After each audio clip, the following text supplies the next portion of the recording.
biografinya udah selesai, kisah hidupnya udah selesai. Sekarang bab 1, ajakan untuk menghafalkan ilmu. Jadi kayak di buku Ibnul Jauzi ini tentang tips-tips hafalan. Jadi nggak sekedar hafalan Quran, tapi ini juga menghafalkan ilmu. Jadi biar kita semangat diajak. Pakai apa ngajarnya? Ibnul Jauzi memaparkan ayat Al-Quran, hadis syarif tentang keutamaan ilmu. Beberapa darinya adalah ayat Al-Quran Al-Mujadalah ayat 11. Lafaznya manhulu yarfa'illahu alladziina aamanu minkum walladziina utul ilma darajat. Lanjut di hadisnya. Ini langsung aja terjemahannya. Sesungguhnya malaikat itu meletakkan sayapnya untuk mencari ilmu. Jadi kalau kita lagi belajar itu malaikat menaungi kita. Makanya nih kan ada yang rada-rada bungkuk itu karena dinaungi malaikat. Apa ceritanya ya? Ada perkataan ulama. Sesungguhnya ilmu itu akan ditinggalkan oleh orang yang bukan pemiliknya. Ia akan lari menuju kebodohan si bodoh. Tak salah lagi tingginya kedudukan orang yang berilmu itu diukur dengan ilmu. Jika ilmunya sedikit, maka sedikit pula keunggulan. Maksudnya apa? Ditinggalkan oleh orang yang bukan pemiliknya. Ilmu ini bakalan ngejar orang yang nggak punya ilmu, orang yang bodoh. Maksudnya gimana? Jadi kita nih misalnya kita nggak tahu suatu ilmu bakalan datang kepada kita yang nggak tahu. Kalau yang udah tahu gimana? Ya udah dia nggak ke orang yang tahu itu lagi karena dia udah tahu. Dia akan mencari orang yang bodoh. Itu ilmu. Tapi tetap kita harus mencari ilmu. Kenapa? Orang berilmu kayak tadi ya. Yang apa? Yang fa'illahu alladziina aamanu minkum darajat. Udah beriman, berilmu itu ditinggikan derajatnya oleh. Lanjut. Bab 2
menggunakan otak kanan juga nggak bagus. Yang bagus apa? Seimbang. Jadi otak kiri sama kanannya dipakai. Next. Menghafal dimulai sejak kecil. Menyadarkan anak pendidikan kimia sejak kecil akan mendorongnya belajar tanpa disuruh. Karena motivasi utamanya adalah taat dan mendekatkan diri kepada Allah dengan sempurna. Jadi itu ya, sama kayak ilmu Jauzi karena udah ditanamkan dalam hatinya dari kecilnya itu tentang agama. Jadi motivasi dia belajar itu bukan nilai tinggi. Kalau motivasi belajar nilai tinggi, nyontek juga bisa. Motivasinya juga bukan apa ya, jadi unggul dari teman-temannya. Kalau kayak gitu, tapi cara lain juga bisa. Tapi motivasinya apa? Mendekatkan diri kepada Allah dengan cara belajar. Karena Allah sendiri juga menyuruh belajar. Iqra bismi rabbikal ladzi khalaq. Perintah pertama yang apa gitu? Bacalah. Apa? Belajar. Mengajari anak menghafal dimulai dari umur 5 tahun. Bagusnya dimulai dari umur 5 tahun. Jadi di sini masih ada yang punya adik usia 5 tahun. Ya, belajar untuk menghafal ya dari kecil. Karena belajar di waktu kecil itu bagaimana apa? Mengukir di atas batu. Belajar di waktu dewasa mereka mengukir di atas. Nah itu adik-adiknya diajarin. Diajarin menghafal biar nggak kayak berbeda kakaknya. Lanjut. Bab 3, pengaruh kondisi makanan pada otak. Ternyata kondisi makanan yang kita makan juga berpengaruh pada otak. Oh iya, ini ada keterangan Mbak. Lupa itu termasuk penyakit. Lembab dan keringnya makanan yang dikonsumsi berpengaruh pada kondisi otak. Dan kalau kita kebanyakan makan makanan dingin, beku, itu juga berpengaruh pada otak kita. Otak kita jadi beku juga. Nah, kalau kering, habis itu udah makan, itu juga berpengaruh pada otak. Nah, kita kadang suka dengar ya, otak encer. Kadang kita heran sama orang yang otaknya encer. Makannya apa sih? Bubur. Siapa kan masih gimana dong? Lanjut. Makanan yang membantu hafalan. Nah, ini. Tapi bukan berarti kalian makan ini langsung hafalannya lancar ya. Harus didukung dengan belajar, berusaha menghafal. Dari makanannya di sini ada kismis. Tahu kismis? Campur kering ya, madu, kue susu, sama ada mani yang tak tahu foto-fotonya, ada fotonya di sini ya. Kismis bentukannya gitu, madu, kue susu. Lanjut. Nah, ternyata ada resep dokternya juga teman-teman. Nah, ini campuran antara tanaman watch, itu bentukannya kayak gitu, kayu gaharu, damat 5 dirham, mie robalan 10 dirham, sama kundur 5 dirham. Kok dirham Gus? Gus? Enggak, dirham. Ya, dirham di sini maksudnya ini ya, ada keterangannya 1 dirham sama dengan 2,949 gram. Nah, terus ini resepnya diapain? Ditumbuk dan diadon dengan 1 kati, atau 1 kati itu sama dengan 407,5 gram madu dan dikonsumsi dalam keadaan dingin. Nah, ada resep lainnya, bukan resep dokter. Nih, campuran lada 10 biji sama kundur 30 dirham. Ada pernah nemuin kundur? Di Indonesia ada nggak sih? Ada. Tuh ya, kalau misalnya nemu kundur sama lada itu boleh ditumbuk dan dikonsumsi selama setiap hari selama 40 hari. Jadi 40 hari makan itu, terus lada 10 biji sama kundur. Itu bener apa itu? Makannya kayak gini.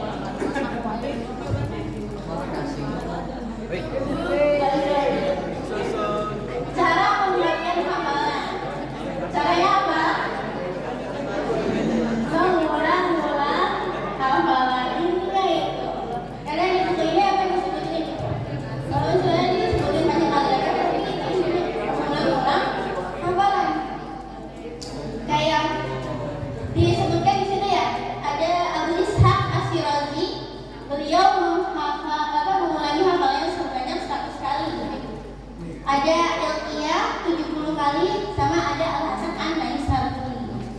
Al-Hasan An-Naisaburi ini pernah mengatakan seseorang tidak akan hafal sampai mengulanginya sebanyak 50 kali.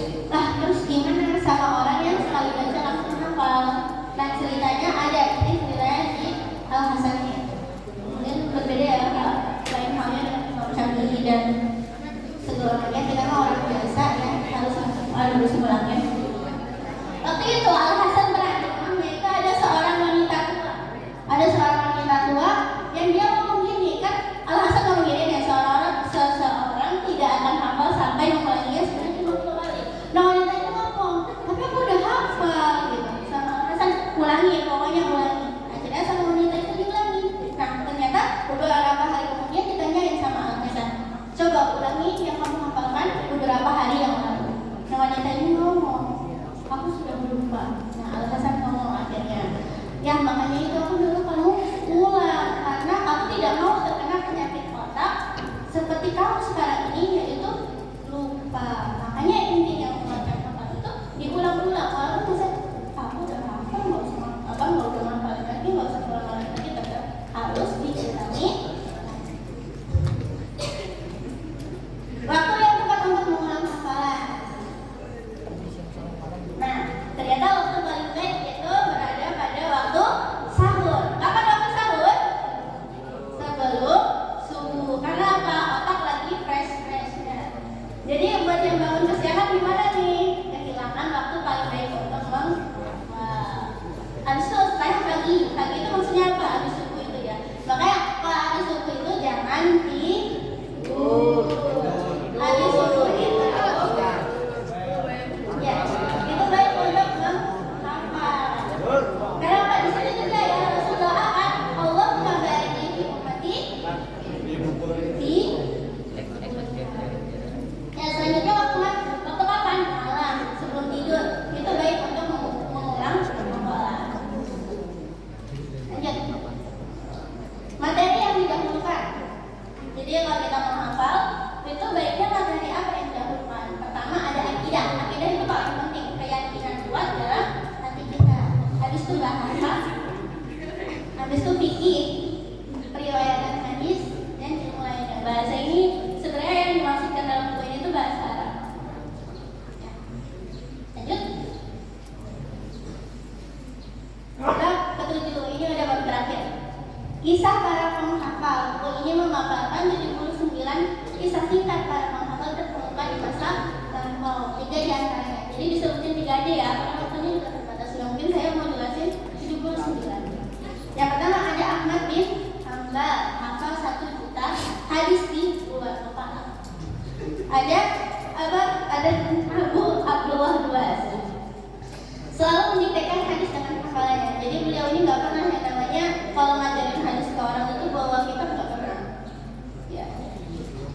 Selain Sufyan As-Sauri, beliau menghafal semua yang didengar. Saking takutnya beliau kalau misalnya dengar kayak ada orang ngomong nggak jelas, itu beliau tutup telinga. Takutnya apa? Takutnya beliau hafal apa yang orang itu omongin. Jadi beliau tuh harus ya yang didengar jadi sama beliau tuh hal-hal yang baik-baik. Soalnya kalau misalnya dengar hal yang nggak baik itu beliau hafal. Next. Kaki lampiran, kita tadi ada lampiran. Ada teknik meningkatkan daya ingat. Ada teknik memori, teknik memasukkan informasi sesuai cara kerja otak, yaitu dengan memasukkan hal yang disukai otak. Ada berapa? Ada 12. 3 diantaranya penuh warna, lucu, tindakan aku. Di sini lebih suka buku yang banyak warnanya atau yang cuma sekedar hitam putih abu-abu? Lebih suka baca suatu hal yang lucu atau suatu hal yang serius? Ada yang serius?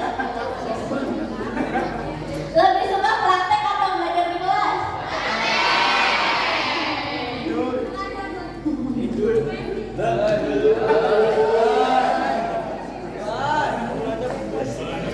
Ada selanjutnya teknik rantaian kata. Jadi merantai kata-kata. Jadi misalnya kita ngomong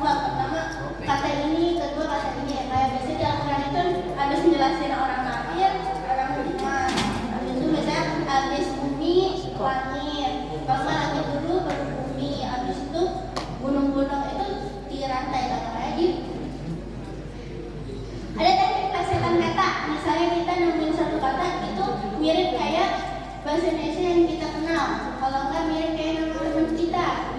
Tapi bukan asal artinya bukan itu plesetan. Ada teknik kata kunci. Jadi kalian misalnya menghafal sesuatu itu ada kata kuncinya.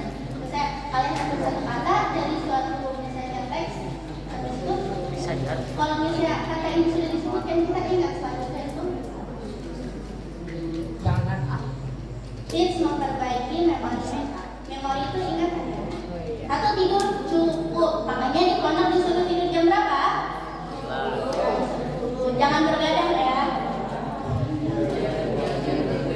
Ya, kecuali yang punya tugas negara. Ya, karena emang begadang itu nggak baik apalagi untuk usia kita sekarang ini usia masing-masing aktifnya belajar, jangan begadang. Latihan daya ingat. Latihan daya ingat bisa pakai apa? Latihan daya ingat itu bisa pakai bikin mind mapping. Kalian pernah disuruh sama Ustaz atau Ustaz bikin mind mapping?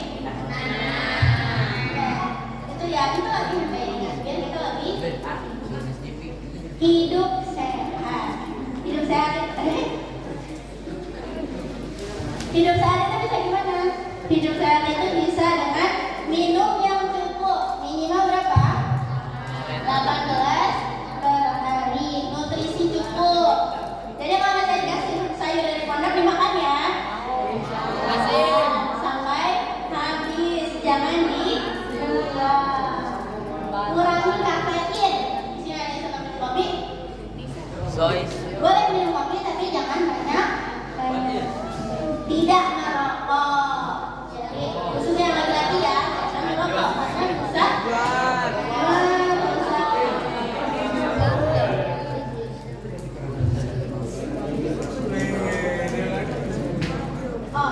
terus selanjutnya mengurangi obat-obatan seperti pil penenang. Pil penenang itu nggak bagus buat kesehatan. Jadi jangan banyak-banyak. Boleh sesekali kita dibutuhkan, tapi jangan sampai kecanduan. Rangsang ingatan dengan belajar keahlian baru. Jadi dengan rangsang ingatan itu kayak gimana? Saya tadi keahlian baru misalnya belum bisa renang, belajar renang. Kalau misalnya belum bisa apa? Belum bisa bikin graffiti tulisan, ya belajar yang nggak apa-apa. Itu sama dengan merangsang ingatan. Lanjut, beri perhatian pada memori dengan konsentrasi pada hal penting. Jadi kita harus konsentrasi pada hal penting. Hal penting apa yang kita punya hari ini? Kita konsentrasi pada hal 7. Hubungkan fakta dengan imajinasi kayak tadi ya. Soalnya otak suka hal-hal yang seru. Jadi dengan imajinasi di sini ada yang suka menghayal. Jadi kata itu dimasukkan ke imajinasi. Jangan imajinasinya doang. Terorganisasi dengan mencatat tugas dan seperti mengorganisasi diri kita. Jadi kita tulis tugas-tugas kita, jadi penting kita apa? Dengan caranya misalkan, caranya bisa dengan sebelum tidur kita tulis. Kira-kira misalnya kita besok di satu kertas sama satu buku yang bisa kita lihat. Nah besoknya, misalnya udah dilakukan, oleh kakak kita. Nah, bisa